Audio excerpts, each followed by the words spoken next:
Big news update coming in. The Delimitation Commission on Jammu and Kashmir has proposed 6 additional assembly seats for Jammu region and 1 for Kashmir. This while reserving 16 constituencies for scheduled castes and scheduled tribes. And this has triggered strong protests from parties such as the National Conference, which has accused the Commission of allowing the political agenda of the BJP. That's what they say, that this is the political agenda of the BJP to be dictating its recommendations.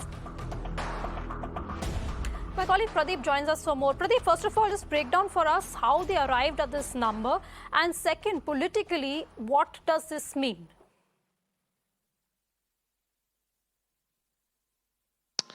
See, Aarti, the problem with the Kashmir-centric political party leaders is that they never ever wanted the power center to shift to Jammu region. And for the last several decades, we have seen that the people in Jammu region had been suffering.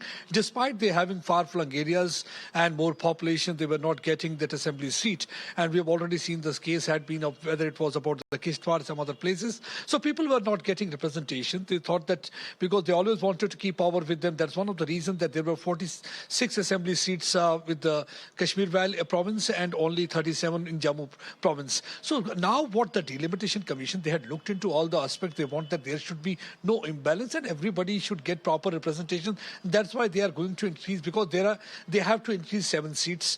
And right now the total number is 83. With the increase in 7 seats, there will be 90 assembly constituencies, assembly seats. So what they are going to do is that they are going to provide 6 seats to Jammu region. Jammu will become 43 and Kashmir will be 48. Still Kashmir will be having more seats. But the problem is that they know that once this imbalance is going to end, so it will be that Jammu will also be a deciding factor. There can be the chief minister from Jammu. This and the possibility of having a Hindu chief minister also, because many people feel that why not to have a Hindu chief minister and a chief minister from Jammu? Why every time to have a chief minister from Kashmir zone? That's one of the reasons of when they are seeing that power slipping from their hands and political terms slipping under their feet. So they are crying hoarse. That's why they are raising these crying hoarse and saying that that BJP is trying to run its agenda through Delimitation Commission. But if you look at the process today, Farooq Abdullah had been there along with the other 2 member parliament from the National Conference. Inside they were happy. They were all praised for the Delimitation Commission first draft. They had no problem. But outside, you must have seen Umar Abdullah playing to the galleries. He was crying hoarse, saying that this is not acceptable to them. The similar kind of voices we heard from the other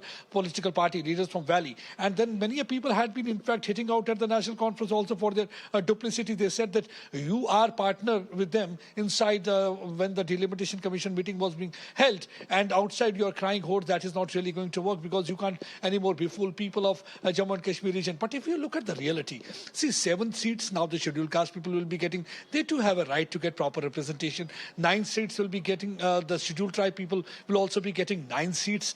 So that's important. 9 seats will be reserved for them, 7 for the scheduled caste. And now it's only Kashmiri Pandits, because Kashmiri Pandits also want that they should also get representation, because if you look at their number, it will not be possible for them to win seats and go into assembly. So what is possible is that they want that at least they should also get some kind of a representation. Some 2 or 3 seats need to be reserved from. That is their demand. So far that was only discussed, but that has not been proposed. But what has been proposed is that 7 seats to be reserved for scheduled caste, 9 seats to be reserved for scheduled tribe, and then 6 seats to be increased here in Jammu region. Now Jammu has got right now 37 seats. It will become 43 seats. Kashmir has got 47 seats. If 1 seat will be given more to them, there will be 48 in number. So what is the problem in that? So, but problem is that Kashmir-centric political party leaders, they can't see power pendulum shifting towards Jammu. And the people in Jammu region had been crying hoarse for the last several years because they had seen this imbalance. They thought that they had never ever been able to decide. So political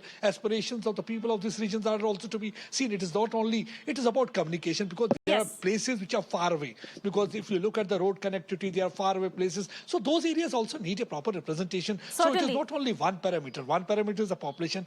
Another is about the number of votes and the geographical area. And the third is about the communication also. So they are looking into all these parameters, and accordingly, this constitutional body is deciding. So nobody is dictating them terms that they have to do. to. That's one of the reasons that they allowed the associate members to be part of this meeting. The first meeting was boycotted by National Conference. This time they had been part of that meeting. So they must have seen and gone through what actually the Delimitation Commission team is doing and how they're really working in this direction. Yes, Pradeep, thanks so much for that. The Delimitation Commission report, of course, very crucial. It's the first step to restart the electoral process in Jammu and Kashmir.